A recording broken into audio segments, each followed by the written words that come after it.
Okay, this is Apologetics 2, lecture number 19. We already discussed we're talking about evidence for God's existence, and we already talked about the teleological and moral arguments. When we discussed C.S. Lewis's moral argument, I just want to, I think we touched briefly on Immanuel Kant and how, from practical reason, he said that we need to postulate God's existence to make sense out of God's existence and the hereafter to make sense out of our moral life. But I'll just throw out another form of the moral type argument for God's existence. Okay, moral values exist. We all make moral judgments. We're appealing to some kind of standard. Now, some people would say man is the measure, man is the standard. That moral values come from each person. What's right for you is right for you, doesn't have to be right for me, and vice versa. That's moral relativism.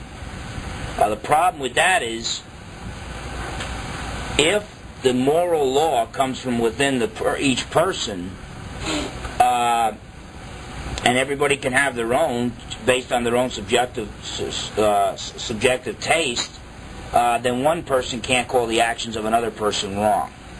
And so there's no way to call Adolf Hitler wrong, his actions. There would be no way to call the killing of innocent babies wrong.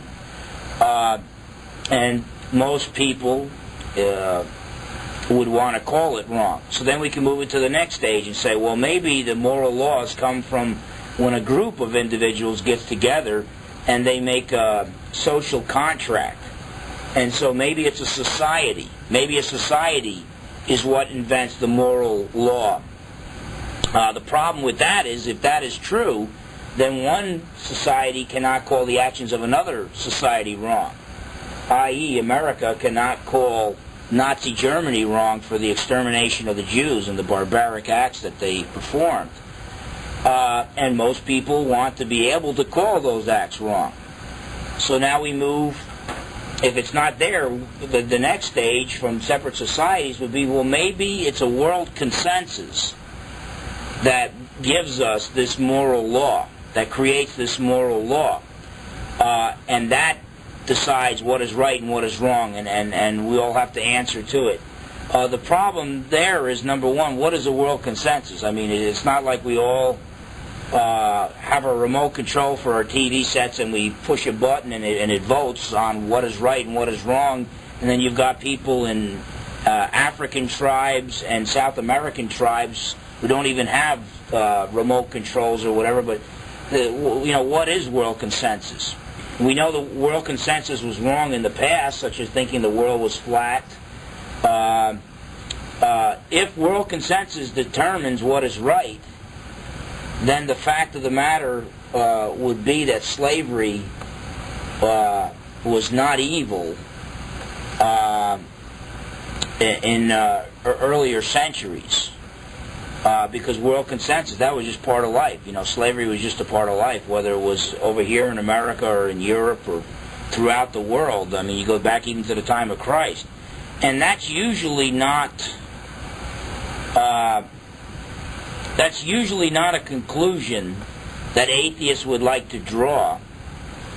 But if they're going to say that there is no God, then they're not going to want to admit to the existence of an absolute moral lawgiver who exists above all men.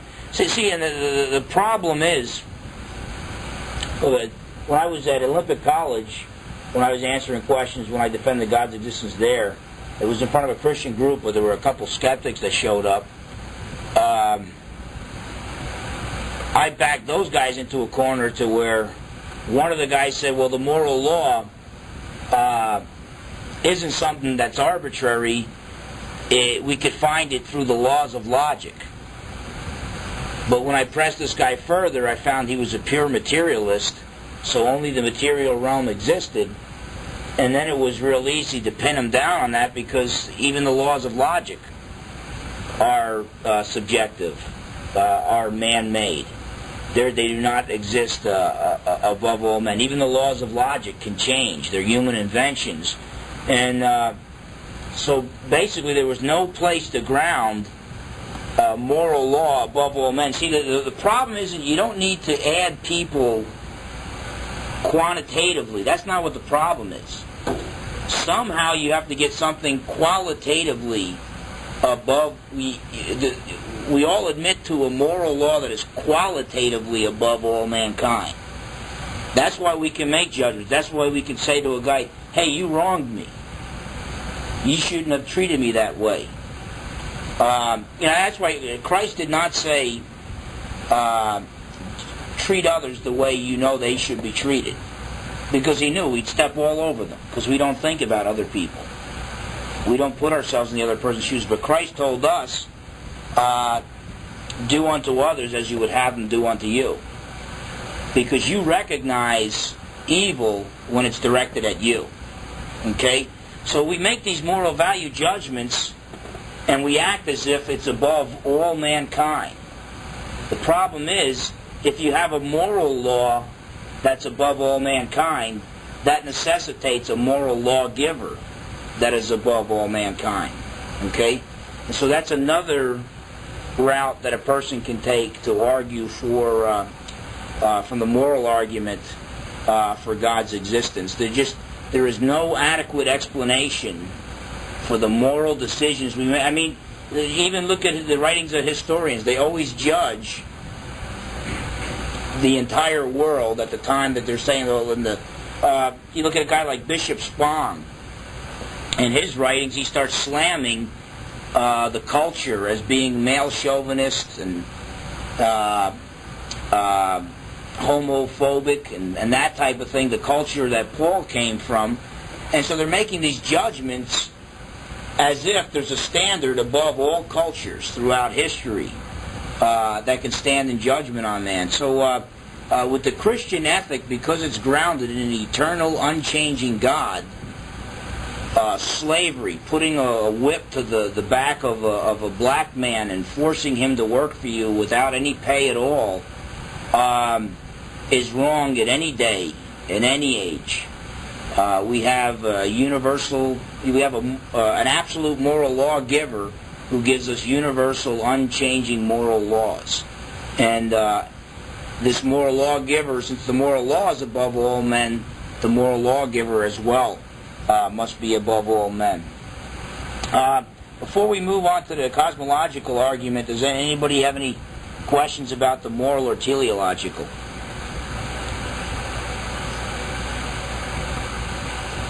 Okay. Now the cosmological, what I want to do first is just give you a real simple one. It's kind of half cosmological, half teleological, and that's Francis Schaeffer's. Schaeffer lived from 1912 to 1984. And he said there's only really three possible explanations for the universe which now exists. Either everything came from nothing, or everything had an impersonal start, or everything had a personal start. And Schaeffer argues that everything could not have come from nothing, because from nothing, nothing comes. He also argues that everything could not have had an impersonal start, because personal man could not come from an impersonal cause, and therefore he argues that the universe, must have had a personal start. That's a pretty simple cosmological type argument. You could even call it teleological because it's dealing with the personality of man. But when it gains its force when you read Schaeffer, because this article is real short and sweet, but he builds on insights, on the insight that he has about human nature and about man, and that which separates man from the animals. And so when he argues that personality cannot come from an impersonal cause, within the context of his writings, it becomes a pretty strong argument. What I want to do right now is look at the three different types of cosmological arguments. You'll see this again on the test, and this is on AP 15. There's Thomas Aquinas,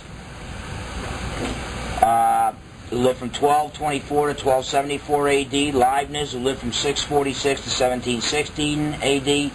And Bonaventure, who was a contemporary of Aquinas, lived from 1221 to 1274 AD. Aquinas used all three of them used the cosmological argument, but they used different types of cosmological arguments. Aquinas used the cosmological argument based on the principle of existential causality. Existential causality. Leibniz used the cosmological argument based on the principle of sufficient reason, and Bonaventure used the cosmological argument based on the Kalam cosmological premise. And I'll explain each of them as we come to them. First, let's start with Thomas Aquinas. By the way, the reason why I go into greater depth with the cosmological argument, I think it's the most solid argument for God's existence, and it paves the way for the teleological and moral argument to then come in and put the finishing touches on. But Thomas Aquinas, his argument was based on the principle of existential causality. Existential causality means that what Aquinas was arguing for was not arguing for the cause of the beginning of the universe, or the cause for the beginning of something. In other words, if you used an argument from the principle of existential causality, if you used an argument for how I got here, you would not argue for my parents as the cause of my existence. They gave me my beginning. That's the Kalam cosmological argument. The cosmological argument from existential causality, that instead would argue that the current causes for my continuing existence, okay, such as I need air to breathe, food to eat, that type of thing. And so the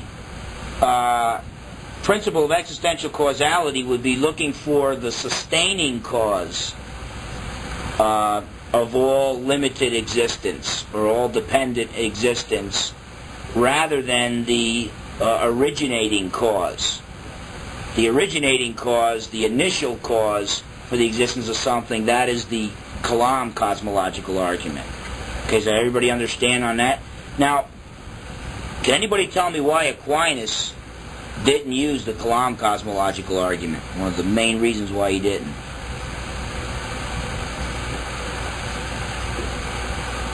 Well, nothing metaphysical was that advanced at that time, Actually, the Kalam cosmological argument dates back even before Aquinas.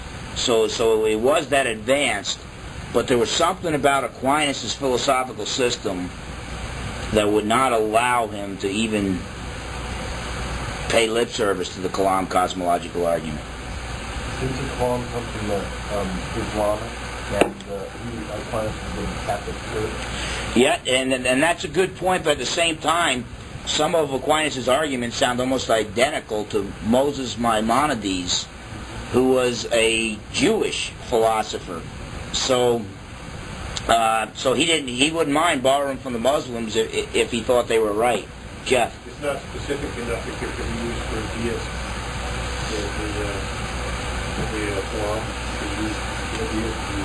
You would still be able to bring in some other premises. Well, it would be tough for the deists too.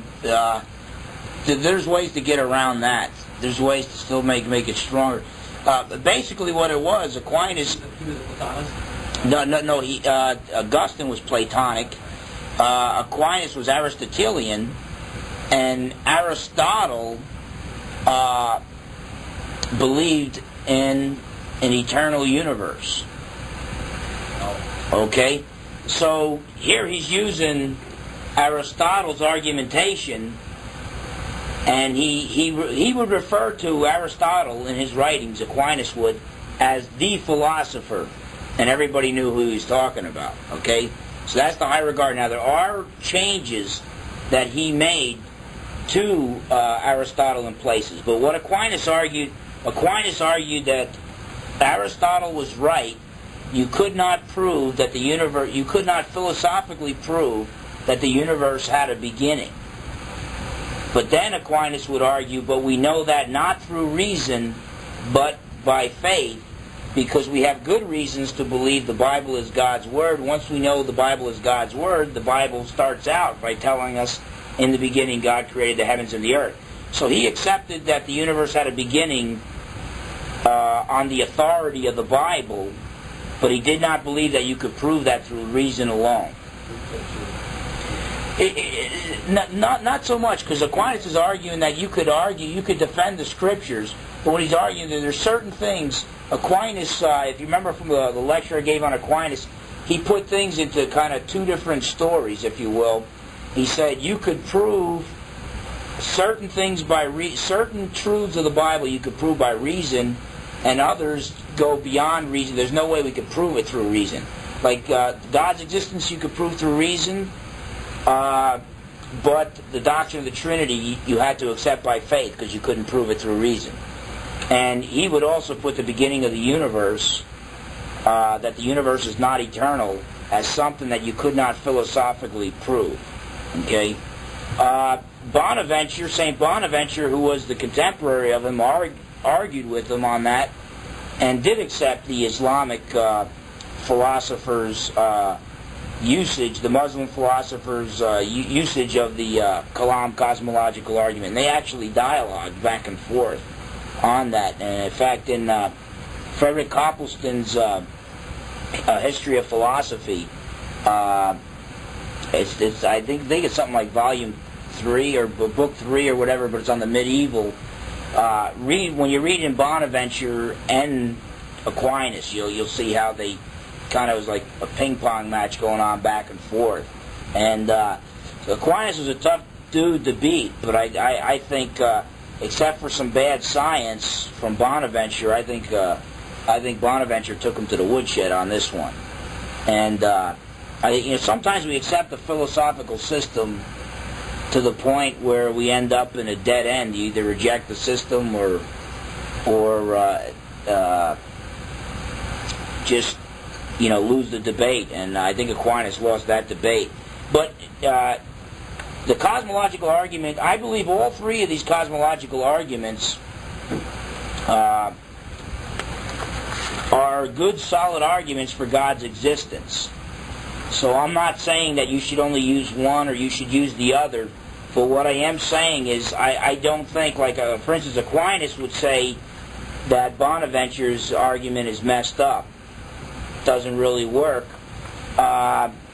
William Lane Craig would say no, all three of them are okay. That's what I would say. Geisler would say Aquinas' argument from existential causality is by far the best. Leibniz has some real problems, Geisler would say, and the Kalam cosmological argument has some problems too, but there's ways to get around it. But Geisler will use premises from the Kalam cosmological argument within his argument from existential causality.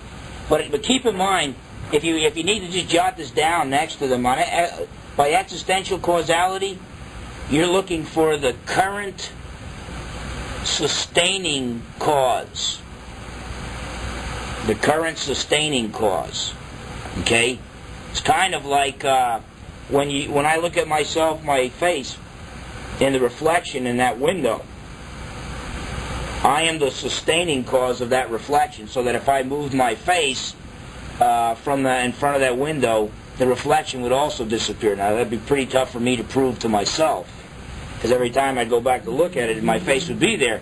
But so that's the way. So what Aquinas is arguing is that if God is not here right now, holding us in existence, sustaining the universe in existence, the universe would cease to exist immediately. And what I'm saying is he's right on with that, but that still doesn't mean that you can't argue for the beginning of the universe like Bonaventure. We'll get to that a little later.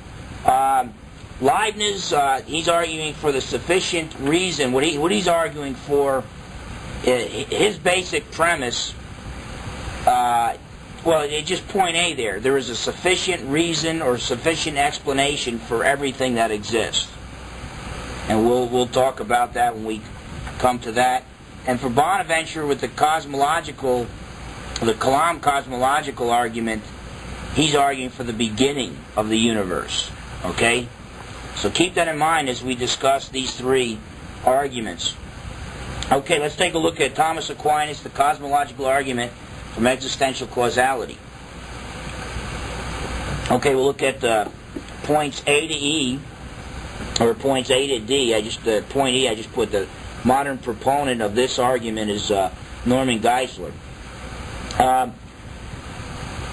The first premise is that would be something along these lines. By the way, Aquinas argued his 5 ways for God's existence.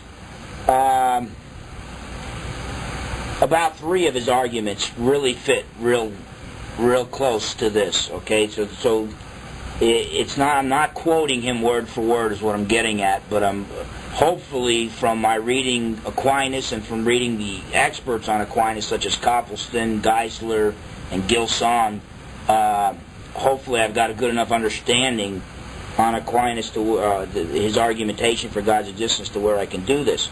But point A, premise A, beings exist which are dependent on other beings for their current continuing existence. Okay? If you don't understand that point, you shouldn't go any further. Just recognize what he's saying. There are beings exist which are dependent on other beings for their current continuing existence. Okay? In other words, if you took all the oxygen out of the Earth's atmosphere, I could think of 6 beings in this, dependent beings in this room that would cease to exist immediately. Okay? And by the way, almost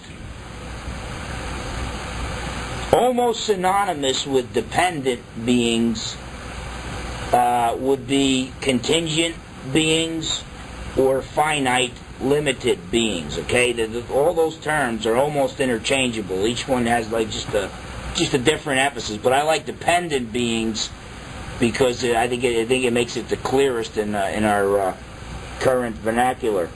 But beings exist which are dependent on other beings for their continuing existence. Premise number 2. Dependent beings cannot be the ultimate cause of the continuing existence of other dependent beings. Point number 3, and this is where he kind of backs that, adding dependent beings never gives us an independent being. In other words, no matter how many, it'd be like saying, well, hey, I think this was the illustration that Walter Martin gave for this particular argument. It'd be like if you saw a chain hanging down from the sky, and you saw one of the links on the chain, and you said, well, how is this just hanging in midair? Oh, well, here's the answer. There's another link supporting it. Oh, wait, but this one is just hanging on midair. Oh, no, wait, there's another link. See, eventually you've got to get high enough to where you're going to find the nail on the wall or whatever that is holding it up. Okay? It would be the same.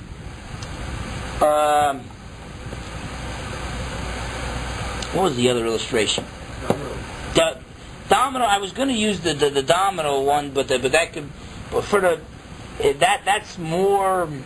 It's got a little bit more of a Kalam cosmological emphasis, though. But it's real close, and there is an analogy that can come from it. But it's coming dangerously close to overlapping with the Kalam cosmological argument.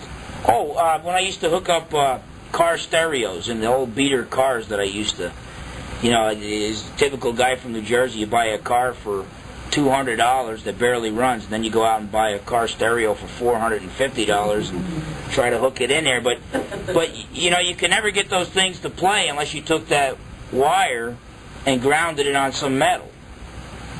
But, supposing you took the wire and grounded it onto another wire, it still wouldn't work. And then you can go on and on infinitely to other wires. If it's not grounded to metal, it's not going to work. And that's the way it is with dependent existence. If dependent existence is not grounded in totally independent existence, it would not exist at all.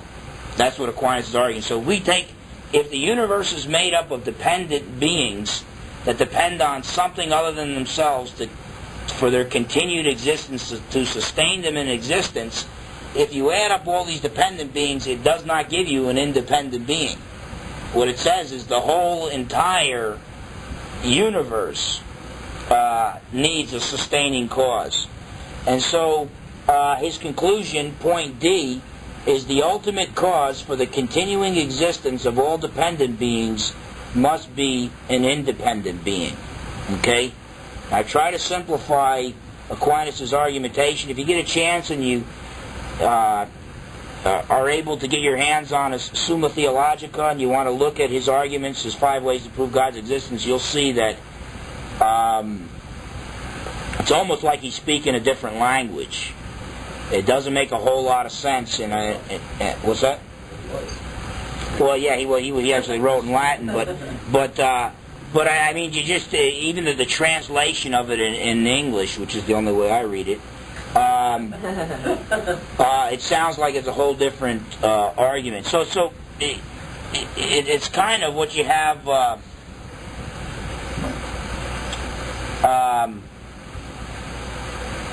It's like what is holding this book,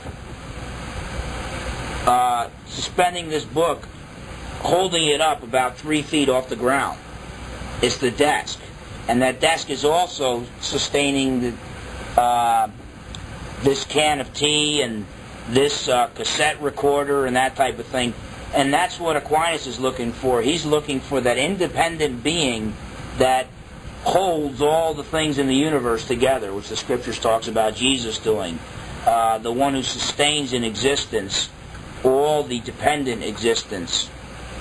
So that's Aquinas' argument from existential causality. Now, Leibniz's argument is from the principle of sufficient reason. Now, the principle of sufficient reason is point A.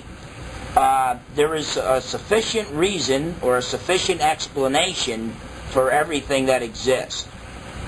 Okay? Now,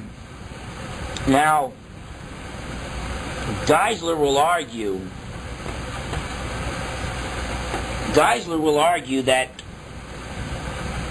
we need to bridge the gap. See, Geisler is very empirical. He's a philosopher who's got his hands in the dirt. Okay, he's got his hands in the world of the 5 senses. Why is Geisler like that?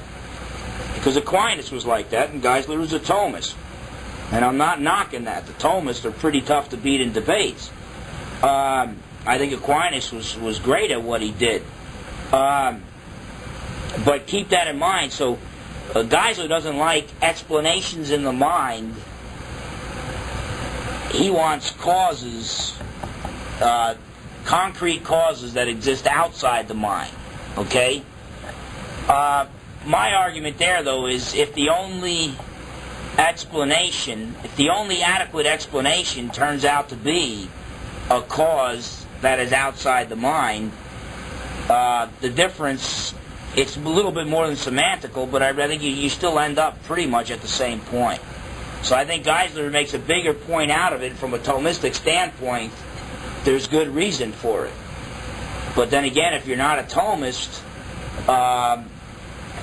there's not that overwhelming motivation to move in that direction. So that's number one. But then later on, Geisler argues, when Leibniz closes his argument, that there must be a being, a self-explained being. Geisler says, well, self-explained being, an explanation, there's no difference between a cause and an explanation, so a self-explained being is the same as a self-caused being, which is impossible because a being would have to pre-exist its own existence in order to cause its own existence, and so therefore he throws it out. Now the problem I have with that is, Geisler, and this is in his philosophy of religion, on one page he's saying, I reject this argument because an explanation is not a cause. They're not the same thing. Explanations in the mind, causes outside the mind. But then 3 pages later he rejects the same argument because there's no difference between an explanation or a cause. I think what Leibniz, and by the way, Aquinas didn't refer. We say that Aquinas referred to God as the uncaused cause, because we just update the language a little. Actually, he called God self-existent, the self-existent being, the self-existent one. That's to be self-existent. Self-existent does not mean that you cause your own existence. Okay, it doesn't mean that you're the cause of your own existence. But it means that you don't have to refer to any other being outside yourself to explain your existence. Same with a self-explained being. In other words, a self-explained being, in Leibniz's thought, a self-explained being, I do not believe, is a self-caused being. A self-explained being is an uncaused being. Okay, in other words, well, let's go through his argument and we'll see if we can pick it up here. The first premise, there is a sufficient reason for everything that exists. It's pretty self-evident, I would think. I mean, otherwise you got things just popping into existence out of nothing, with no reason whatsoever. I mean, when's the last time somebody had a knife in their back and was laying down dead, and they said, well, let's not investigate it because there might not be a sufficient reason for that event, okay? There's a sufficient reason for everything that exists. Premise 2, the existence of some beings is explained by something other than itself. In other words, to explain Phil Fernandez, you have to explain his existence, you have to bring in his parents, Joseph Fernandez and Angelina Minichino, who got together, had a baby boy, named him Phil. The air that I breathe, the food that I eat, the water I drink, and I'll write it down the line. So the existence of some beings is explained by something other than itself. But the collection of all these beings that do not contain within themselves their own explanation, the collection of all these beings needs an explanation. Now, you can't go back forever and ever with explanations. An infinite regress of sufficient reasons is impossible, because then there would be no explanation at all. Here's where that domino illustration would play real well, not only here but also in the Kalam cosmological argument. If you didn't have a first domino that fell, you would have no explanation why these dominoes, the series of dominoes, just keeps falling. Okay? There's no explanation whatsoever unless the first one fell. Okay? So an infinite regress of sufficient reasons is impossible, because then there would really be no explanation at all. Because if you have no ultimate explanation. By the way, this is what a lot of the existentialists would agree with us on almost everything here. But then that's what they argue. Ultimately, there is no explanation. There's no meaning to life. There's no reason for everything. We're just thrust into existence and racing towards death, and there's no meaning to life. And but they can't live that way. And I think any philosophy that is not livable should be rejected. And then the conclusion, therefore there must exist a being who contains within itself the reason for its own existence. This being explains the existence of itself and then of all other beings. A modern proponent of this argument was Frederick Copleston. He used it when he debated Bertrand Russell. Back in the 1940s, I believe, when they debated. It was years ago. And he really whooped the tar out of Russell in that debate, too. But, so what he's saying is that eventually you have to arrive at, it's like, okay, explain, what's the explanation for John's existence? Well, when he starts giving you the explanation, he starts bringing in a lot of things outside himself. And then we go, well, what's the explanation for his parents' existence? Well, bringing a lot of things outside themselves. What's the explanation for the existence of that chair?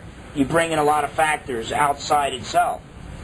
But eventually you have to arrive at a being when you say, well, explain that being's existence. And they say, well, that being contains in itself, in its own being, it contains its own explanation for its existence. Now, I think using modern terminology, what Leibniz, if you say, well, what is that? If God is the self-explained being and he contains in himself his own explanation for his existence, what is that explanation? His answer would be that he is by nature an uncaused being.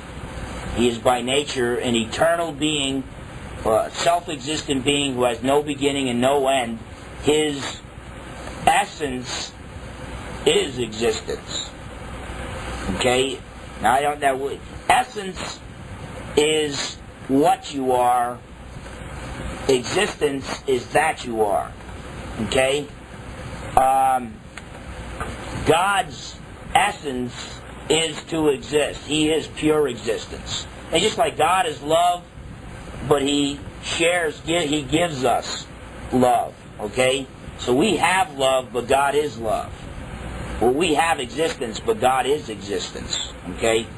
Everything else, you have an essence, that which defines you as a man or as an animal or as a mineral. You have an essence and an existence. Okay? But God, His essence is His existence. They are one and the same. He is pure existence, pure actual existence. But anyway, with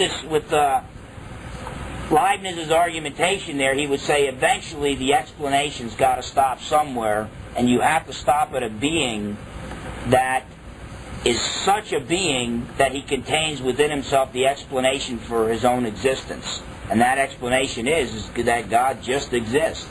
He just does. I mean, he didn't pop into existence. He always existed throughout all eternity. And so I don't think that Geisler's and Cordowan's objections, and I think they're more of Geisler's than they are Cordowan's, because I talked to Winfried Cordowan. He co-authored Philosophy of Religion with Geisler. I talked to him about it, and he didn't seem like he knew what I was talking about. So Geisler originally wrote Philosophy of Religion, and then didn't want to be bothered with it. Well, Cordowan came along and said, well, let me update a few things. He updated a few things, and then he went down as co-authoring the second revision, the revision of it. Well, apparently this particular Geisler slam of Leibniz was probably coming straight from Geisler himself. And although Cordowan calls himself a Thomist, I think I'm not totally sure, but I think he'd be more of a Thomist in the sense he's just saying I'm a traditional apologist, traditional defender of faith, rather than saying, yeah, I hold to the epistemology, the theory of knowledge that Aquinas held, and I argue just like a good Aristotelian would argue. But another way to say that, where it says God is self-predicated? And of course, the predicate is just the word is. I don't know. I haven't heard it explained that way, and I really wouldn't want to touch it. I don't know. I don't know how that would be defined. And in other words, if somebody says that God is self-existent, if it's synonymous with self-existent, then I would say, yeah, that's fine. But I'm not sure it would be viewed that way. If I heard it, the first thing I would say is, what do you mean by that? And because when you first said it was the first time I heard it, so and I could be wrong. Maybe some guys are using that type of terminology.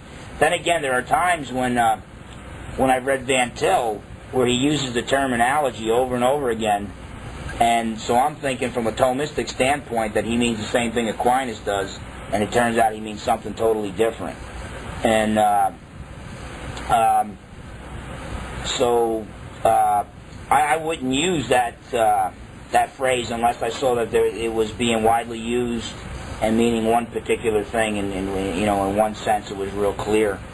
The Kalam cosmological argument, Bonaventure used it. The Muslim philosophers used it before him. He argued that whatever had a beginning needs a cause. The universe had a beginning, therefore the universe needs a cause. But you can't go back on and on forever, an infinite regress of causes. That's impossible. Therefore, the cause of the universe, the first cause, the ultimate cause of the universe must be eternal. William Lane Craig is a modern proponent of this. Now, it sounds like a lot of things are being assumed, but not really. They use the Muslim philosophers were well schooled in mathematics, and they were just tremendous with their numbers and infinite. They dabbled in infinite set theory and that type of thing. And basically what it amounts to, in fact, I was going to get deeper into this in the when I get to my own argument for God's existence. And by the way, I use even other more simplified arguments than this, but this will just show you the argument that I'll use a little bit later, point number 7 down at the bottom of, or point number 8, the bottom of page 16. When we get to point, turn to point D. This will help us out here to exclude. Turn to point D on page 17. Now, even this is point 2 under point D is actually a mistake. It's a fallacy. I called. Moreland teaches it. Moreland, in his book Scaling the Secular City, he has this premise in his Kalam Cosmological Argument. Craig has it in his Apologetics and Introduction. I don't know if he has it in the updated version. I think I looked in the updated version and it was still there. But I called Moreland up and I told him I thought I found a fallacy with it.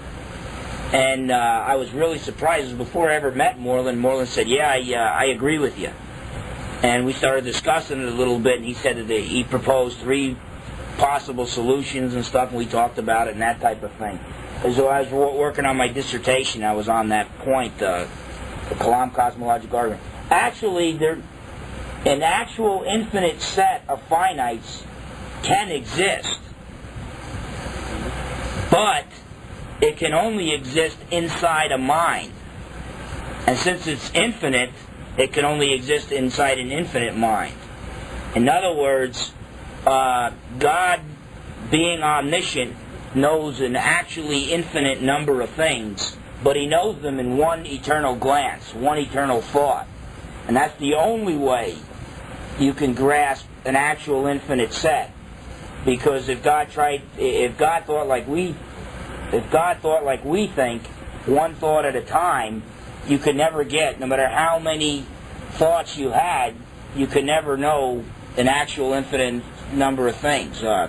Zeno's paradox, to get from this chair to that wall, before I can get from this chair to that wall, I would have to go halfway. But before I can reach the halfway point, I would have to get halfway between this chair and that halfway point. And before I could reach that halfway point, I'd have to get halfway. And what it basically shows us is that it's impossible to traverse an actual infinite set. Now, the problem there that Zeno was having is that there's only a finite, limited number of actual things between point A and point B. He was dividing them infinitely, so he was dealing with potentialities. In fact, Aquinas is, to the best of my knowledge, I think Aquinas is the only guy who really adequately answered. Aquinas. I think it was Aristotle answered it, and Aquinas just carried it on from him. That's what you need. You need to draw a clear distinction between the potential realm, the realm of potentialities, and the actual realm, if you're even going to start what we do today, what we call today modern science. If potentialities are considered as real as the actual realm is, there's no way to explain movement whatsoever. There's no way to prove that movement is nothing but an illusion. By the way, science is heading in that direction right now, but here's why it actually, and Geisler does it real well when he uses this in his book When Skeptics Ask. The 2 key phrases are, not only do we need the actual and potentials, and a potential infinite set of finites, that's clear. I mean, that's just set A is a potential infinite set of finites. Okay, that's what mathematics deals with. Numbers, they're potentials, but Are we talking about 7? If we talk about 7 apples, then we're talking about actual apples, okay? But if we just talk to number 7, then we're dealing with potential. So you can have a potentially infinite set, 1, 2, 3, 4, 5, 6, on and on, okay? But if we could have actual infinite sets that could exist outside the mind, i.e. the concrete things rather than abstract things that just exist in the mind, what would happen is then that would violate the law of non-contradiction, because then it would generate contradictions which you cannot have. Look at set A, set B, and set C. Set A is odd and even numbers starting from 1 and going on and on infinitely. So 1, 2, 3, 4, 5, 6, on and on infinitely. Okay, that's an infinite set. Set B is also infinite, but it only has the odd numbers, 1, 3, 5, 7, 9, on and on infinitely. Set C has just 10, 20, 30, 40, 50, multiples of 10. Let me